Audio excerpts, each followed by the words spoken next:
យេស៊ូពុកម៉ែបងប្អូនលោកតាលោកយាយដែលស្រឡាញ់គ្រប់គ្រងនៅក្នុងការកាត់សូបិនរបស់ខ្ញុំណាពុកម៉ែបងប្អូនណាពុកម៉ែបងប្អូនលោកតាលោកយាយអ៊ំពូមីងបងប្អូនប្រុសស្រីណាដែលសូបិនឃើញពេជ្របងប្អូនដែលសូបិនឃើញពេជ្រតែជាពេជ្រប្រភេទត្បូងគ្រាប់ណាបងប្អូនមិនមែនជាប្រភេទខ្សែកទេណាបងប្អូនសូមបញ្ជាក់ឲ្យច្បាស់គឺជាប្រភេទដែលគ្រាប់ពេជ្រណាបងប្អូនសូបិនឃើញគ្រាប់ពេជ្របើបងប្អូនបានសូបិនឃើញគ្រាប់ពេជ្រឬក៏បានទិញគ្រាប់ពេជ្រសូបិននេះចាត់ទុកថាជាសូបិនមួយដែលល្អបងប្អូនអ្នកដែលមានគ្រួសារនឹងក្តីអ្នកនៅលីវនឹងក្តីសំស្ដាប់បើបងប្អូនសូបិនថាខ្លួនឯងបានរើសគ្រាប់ពេជ្រមូលបែបនេះបងប្អូនណាជាប្រភេទគ្រាប់ពេជ្រធំយកមកដាក់នៅនឹងខ្លួនឬក៏មកកាន់បងប្អូនអ្នកដែលប្រកបមុខរបររកស៊ីធំគឺល្អណាស់អាចដំណើរការដោយរលូនមិនចោទជាបញ្ហាអ្វីទាំងអស់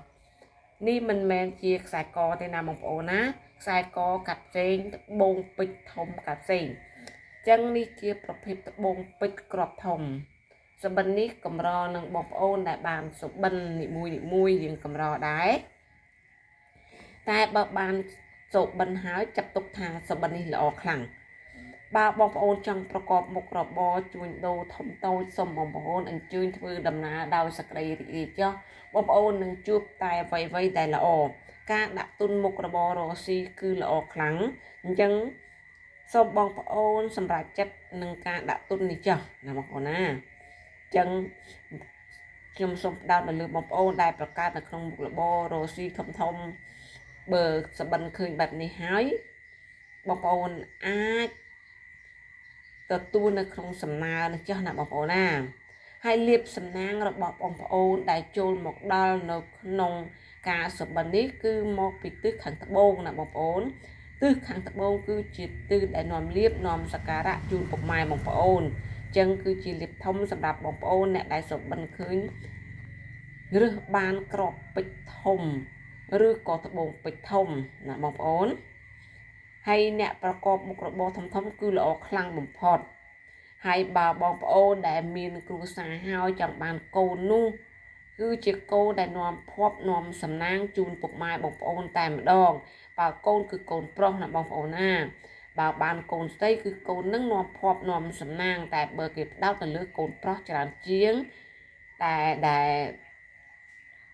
មានបំណងចង់បានកូនហើយបើអ្នកនៅលាវនឹងអាចដល់គូជាទីគាប់ចិត្តនឹងអាចជាគូព្រេងរបស់យើងណាបងប្អូនណាតែល្អពេកនេះល្អពេកក៏អាចមានបញ្ហាខ្លះៗដែរណាបងប្អូនណាអ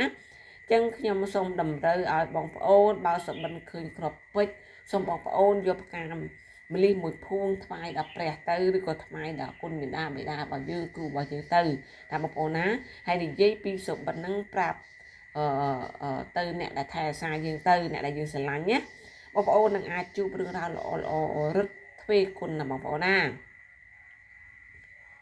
ហើយចំពោះលេខសំណាងគឺលេខ8គុត089 8គុតនិង089នេះជាលេខសំណាងសម្រាប់បងប្អូនដែលសូបិនឃើញត្បូងពេជ្រពុកម៉ែបងប្អូនលោកតាលោកយាយអ៊ំពូមីងបងប្អូនប្រុសស្រីទាំងអស់វីដេអូរបស់ខ្ញុំក៏មានតែប៉ុណ្ណឹងដែរបើបងប្អូនគាំទ្រនៅក្នុងវីដេអូរបស់ខ្ញុំកុំភ្លេចជួយ Subscribe ឬក៏ដឹងម្នាក់មួយឬក៏ដាក់មេដៃដើម្បីទទួលសញ្ញាហេងពីខ្ញុំរាល់ថ្ងៃដល់ពុកម៉ែបងប្អូនណាជូនពរពុកម៉ែបងប្អូនលោកតាលោកយាយអ៊ំពូមីងបងប្អូនប្រុសស្រីទាំងអស់សូមឲ្យជួបតែសេចក្តីសុខនិងសេចក្តីចម្រើនជាពិសេសសូមឲ្យកកបនិងហេងរាល់ថ្ងៃ